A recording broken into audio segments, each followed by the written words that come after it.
Nathan Judo. I'm here with the living legend that is Mr. Steve Ball, the latest episode of Ask Bully. First of all, Steve, we've got to talk about the game yesterday. Yep. 1-1 draw. I mean, I think anybody would have taken a point before the game. A little bit disappointed in the end that they didn't hold on for a few more minutes. I think so.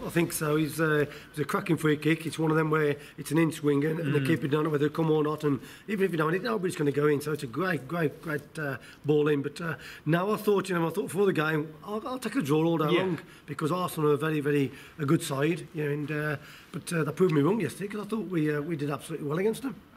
Especially, I mean, first half, weren't they? They really went at them, as they have done with a lot of the top opposition these days. But, Cav, Costa, they really were at the races, weren't they? First 50, 60 minutes. There was, to be fair, I don't think Arsenal knew how to cope with them. I think we let them have the ball, have a lot of possession, but their possession didn't pay off. They didn't do nothing with it. They didn't threaten us or do nothing at all. And as you say, when we took the game to them, we got at them. I thought, we could win this. Yeah, absolutely. But, it was a bit unfortunate, but as you say, I will take that draw all day long. I think just frustrating, I think, from my point of view, watching the game, when you see Jimenez square it to Jota and you think 2-0, that's game over, obviously the score a few minutes later. But, I think the most important thing from Wolves' point of view is that, the 3 on the bounce, you don't want to lose 4 on the bounce going into the international break, do you? Yeah, that's what I thought as well. I thought if we do lose against Arsenal, we've got Huddersfield coming up. Yeah, that's the thing. But now Huddersfield makes Huddersfield a better game now, in my eyes, because if they set the stores out the way they did against Arsenal, you might see a few goals going in. I mean, that would be nice, wouldn't it, to score more than one? At least they scored in the first half this time. Would you say that now that's their best 11? Would you say that they put out yesterday, or would you still? I mean, people were saying maybe Dendoncker could come back in, but I thought Ryan Bennett did all right yesterday. I thought the defence was absolutely spot on, absolutely brilliant. Nothing what went in that box was cleared away. They were boom, get it out, tight at the back. And I thought it was very, very, experienced and a good centre back three people playing together. And as I say, they had a couple of blips a couple of weeks ago against Watford and certain teams. Yeah. But that bounced back now. They're the three at the back. They're solid as, and then Dendoncker will have to wait for his time. Happy days, good stuff. Right, got some questions from the peeps. Here we go. Let's straight off. Graham Giles asks, where were you when you signed for Wolves? When you got that call, and where did you actually sign? Can you remember that signing day vividly? Yes, I can. It was in the old Waterloo Road stand, which was nearly run down. It was there's tiles coming off the floors, cockroaches, there's water everywhere, the whole lot. And me and Tomo saw Graham Turner in his office. It took us about probably 6 minutes between us to both sign our contract. Really? So we didn't take much persuasion. Agents, entourages? No agents, just me and Tomo down the M54 in Orange Cortina, and that was it, done. Oh, that is superb, great. That's different class. Roy Croft, I think it's right that Steve never scored a penalty. Is this true? And why didn't you take penalties? Obviously, there was a decent penalty taker at the time, but you look back on it, were you slightly grieved that you weren't, 50 or 60 goals that you could have scored more? Not really. I think I did score some. I'm sure I scored some penalties. You scored some penalties? I used to take penalties to start with. Yeah. And then I think I missed one against Kevin Pressman, I think it was, and then Andy Thompson. Not a bad shot stopper, to be fair to him. Andy Thompson got the ball the next game, and he carried on taking penalties, and I think he scored about 30 some odd penalties, Tomo. So, but he did well. And as I say to everybody, I like to score my goals properly though. Okay, there you go. There you go, exactly. Yeah, Tomo needed 12 yards, didn't he, to be fair to him.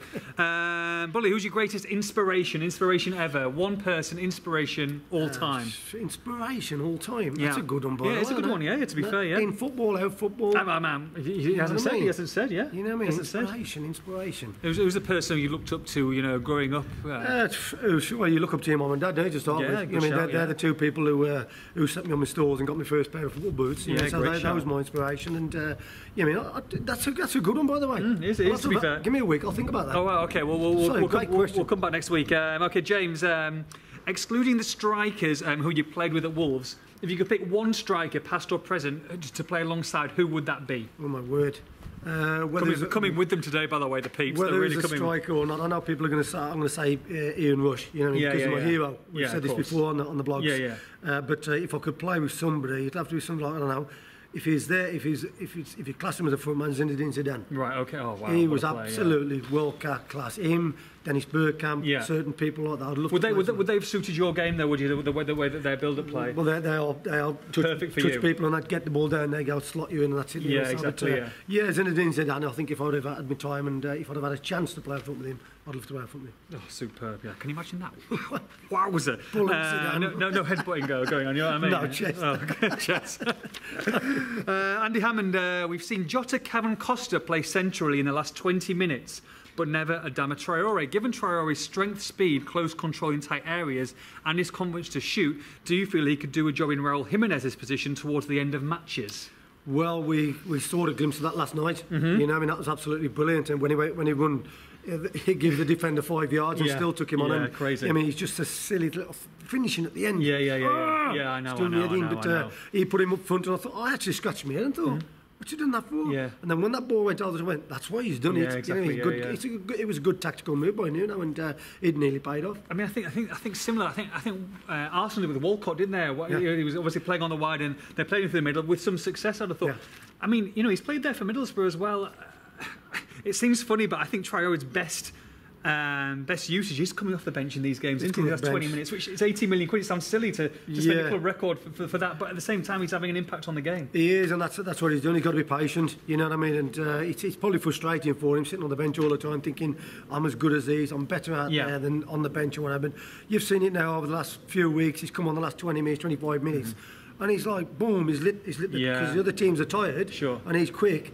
You know what I mean? I think it's a good tool to have in the bag on the bench and say, go on, then, give me the best 20 minutes you got at the end, and that's it. Yeah, and look, he got that start, but Nuno's ruthless. You know, you don't do the business you start, and then you straight back out, and that's the quality and the strength of the squad. That's what it is. That's how deep and how thing the squad is, and it's unbelievable. And I think Nuno has got, like I say, a headache every week. He does, a good headache they have, though. Everybody, touch wood, is still fit and still going to go. And that's the thing, like you say. I mean, touch wood, because they haven't had any serious problems, have they, recently? Which is great. Jota had a little bit of a blip last week, didn't he? That's about it. Yeah. Somebody had a bad back, and I think within a week they're all back. Yeah, exactly. So you know, I mean, it must be something the way they're stretching, or the fitness coaches are doing that. They're doing it right. Yeah. Watch this space, because they might have some more information about that later on this week. Okay, Colin Peppit, how many goals would you have scored yesterday at the Emirates in your prime? All these chances, man. How many you'd have put a couple away, wouldn't you? They say that, don't they? And you know, everybody's talking to me now. Honestly, you wouldn't believe this. It's doing my head in because they're going, we need another bully. We need a bully up there. They don't. They got them up there. They need a proven goal scorer. That's all they need. I think they'll get that in January. But yesterday, I'd at least had one or two. Yeah, 100%, a couple. Well, actually, Ad says just that. Have you heard about any transfer news in January? You know, I mean, let's talk. I won't say have you heard on the grapevine any transfer news, but you know, you think that the striker would be the main position. Anywhere else that you'd like to maybe strengthen? Yeah, we said it before. A backbone. You know, I mean, I think if Neves comes out of it, you know, we need somebody of his calibre. Another part. We definitely need a striker. I think definitely like a Rashford type of player, something like that. That'll blend in. Young, 21, agile, and scores goals as well. And I also think got that confidence to take on players as well. That's right. He's only young, and he's got an old head on his shoulders. And I always say another central half as well, just in case. Yeah, just in case he goes with a 4-4-2 at the back, which I can't see him doing yet. But he's a stubborn, isn't he? He's stubborn as our Nuno. Right. Last question of the day, James. What initially inspired you to set up a foundation and been so heavily involved in charity work and fundraising? Great work. Yeah, you know, I mean, I'm a patron of Promise Dreams, which is for seriously and terminal children, and I started that 15 years ago. I let the balloons go, and I thought. I took it on board. I thought, I can do something here. Buy even a handshake, a smile, autograph, raise money and get this. And I'm thinking, well, nothing's happened in my family yet, touch wood. Sure. So do something before, you know what I mean? And I started my foundation because I had loads of requests. So I said to Suresh from Promise Dreams, do you mind if I set my own foundation? He said, no, you've done a lot for us, that's it, done. So I set my foundation up, and I'm still giving Promise Dreams 50-50. Brilliant. And the other 50% goes to local charities and organisations in the Black Country. Oh, amazing. You can't knock that, can't knock. No, so we can do it, we can do it. We're lucky enough to do it. I mean, the people out there who need your help and a little bit of, you mean, 5 or 10 or whatever, come to an auction or whatever, raffle. Just have a go. Just have a go because you can do your bit. Absolutely. Thanks, mate. It's been an absolute pleasure as normal. That's it for this week. Next week we'll have all the build up to Huddersfield, which, like I say, fingers crossed, 3 points and a few more goals. Yeah. So we've got international break now, which I wouldn't have wanted now because the performance we're putting against Arsenal. I thought if we can carry that to the next game, but Nuno knows how to get him back. You know what I mean? He knows if they have a week off or they're going to play a different country or whatever. He knows when he gets them back on the training field. There you go, back to square one. #AskBully. Send your questions in and we'll see you next week.